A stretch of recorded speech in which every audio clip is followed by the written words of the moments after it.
Hello, very kind of you.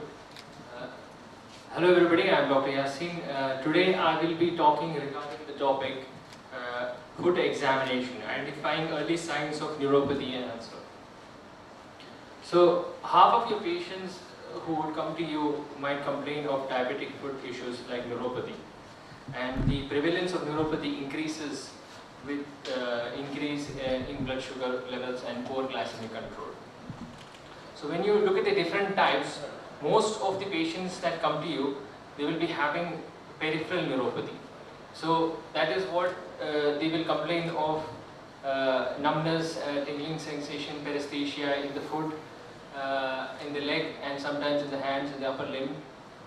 And some of the patients, they come to you, they will, you will see that their heart rate is irregular, blood pressure is irregular, there might be some GI issues, bladder issues. Some patients complain of sexual dysfunction, and some patients just might come and tell you they have erectile dysfunction. So that's a sign where it shows that these patients are having autonomic neuropathy issues. And then there are focal and proximal neuropathy. That's not very common, but still it's there. And when you look into the problems, how it happens is that we know that increase in blood sugar levels can increase the oxidative stress, and then there is inflammation, and the main component here is the microvascular damage.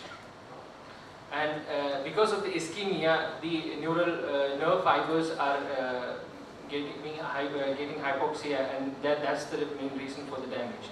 Also, looking into one of the other problems, when there is sympathetic denervation, normally we have an AV shunt in the periphery, and it tends to be always in a closed situation. But when the denervation takes place in diabetic neuropathy, the shunt opens up and the peripheral circulation is bypassed. This causes, in certain patients like this, you will see that they will have dryness of the skin, and you will find some cutaneous edema. Next, there is the motor neuropathy. In motor neuropathy, what happens is there is muscular dystrophy. And especially in the foot, there is now irregularity between the flexors and the extensors of the foot. And this causes some amount of deformities to take place in the foot. And in these patients, you will see claw toes, mallet toes, and hammer toes. So what happens with these deformities is that the pressure point is now redistributed. Normally the pressure point is even throughout the foot, so now it becomes concentrated into one point. See, this is an example where you can see the metatarsal fat pad migrates forward when the patient develops a hammer toe, and the base of the metatarsal head now becomes a high pressure point. This is where now this patient can develop a diabetic foot ulcer or a callus formation. So a combination of neuropathy, vascular issue, and the deformity is the core reason for diabetic foot. And sometimes it is mostly neuropathic, or sometimes it's mostly vascular, but most of the time it's a combination of both. So in general examination, when the patient comes to you, you have to examine the patient from head to toe. And when you look at the foot, you see that the skin is dry, it has cracks. I think so you can see the image here. The skin looks very dry, cracky, and there is loss of hair in the leg. And that's a sign which shows that there is autonomic neuropathy and peripheral neuropathy. And then you have to look for any calluses, corns, changes in their nails, any deformities like bunions, hammer toes, and go for a sensory motor evaluation. The basic thing we all should be doing is a monofilament test. You should have a monofilament in your clinic, and we prick the plantar aspect of the foot and see for the sensation there. We check for vibration test, we check for pinprick test, temperature sensation, and the motor functions, we assess the muscular strength and the reflexes. Then you do a palpitation, you palpate the blood vessels, and the posterior tibial artery and the dorsalis pedis artery are the main vessels that we are going to palpate for. We see how the condition of the blood vessel is. We can even use something called arterial Doppler. This is a small handheld arterial Doppler. Rather than just the feel, it gives you a little bit more. It gives you an image of the bay formation. It gives you a sound feedback, how the blood is flowing through the vessel. And it's a very small device and a very cheap device. So it's just like having a stethoscope in your clinic.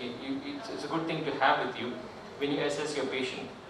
And sometimes you get lucky and you get to diagnose patients with peripheral artery diseases, and a lot of patients are underdiagnosed.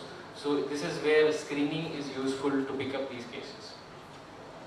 And you palpate the leg and see, and if the patient is having any cuts, bruises, blisters, and the patient is probably not aware of. Some patients might have intertrigo. And the gold standard is the ankle brachial index. So doing an ankle brachial index is a very useful tool. It can be manually done, and there are some machines that are now available which can help do ankle brachial index much faster and easier for you. So the general rule is that 1 to 1.5 is normal, and when it goes very low beyond 0.8, 0.5, you want to suspect vascular issues in the patient and do further follow-up. Other examinations are biosteichiometry, toe brachial index, pedovarography. That's the image there. It shows how the pressure is distributed in the foot, and then you can do a ultrasound and exercise ABI. And if needed, the patient might be sent for MRI or CT angiogram if you suspect there is a vascular issue with the patient.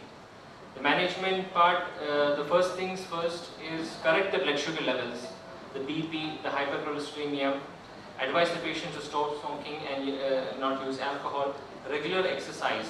Medications like methylcobalamin in strengths of 500, 1,000, 1,500 are available. You can start them on those in the beginning, because some patients who are extensively using metformin will have deficiency of that.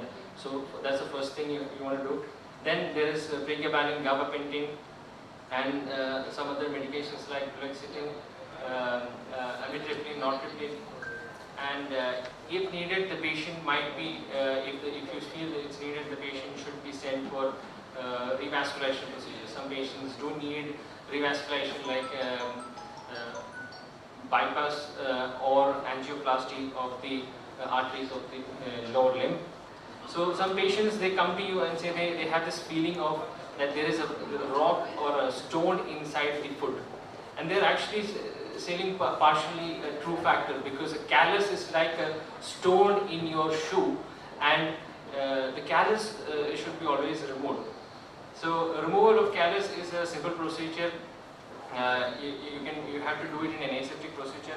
It's an outpatient procedure, and we can use 24 surgical blade to scrape off the callus, and that's the most effective and easiest way to do it.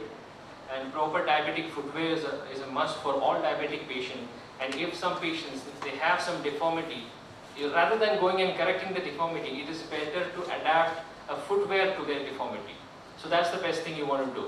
So you have to tell them to have a specified custom footwear to help with their foot deformity.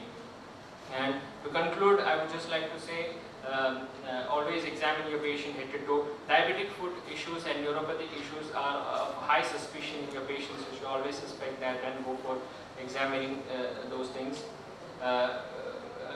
Whatever screening modality is available for you, you should use it. Whatever screening modality your patients can afford, you should use it. The best technology available now is the best technology. Diabetic footwear is a must. Proper care for diabetic foot can make a lot of difference, because once the patient develops an ulcer and might go into an amputation, the quality of life and the life expectancy reduces drastically. So prevention is better than cure. So thank you very much. Happy foot is happy life. Thank you.